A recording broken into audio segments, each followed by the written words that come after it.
how to post multiple photos on Instagram.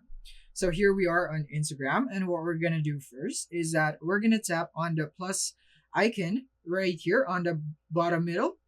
Once you tap on that, you just simply need to make sure here that you tap on the multiple photos button, which is right here. So when you tap on this button here, you would be able to select multiple medias, even if it's videos, photos alike. So you can just basically tap on the medias that you would want to add. But take note that this is only limited to 20 selections, so you cannot go over that. And once you have selected everything, you want to tap on next on the top right.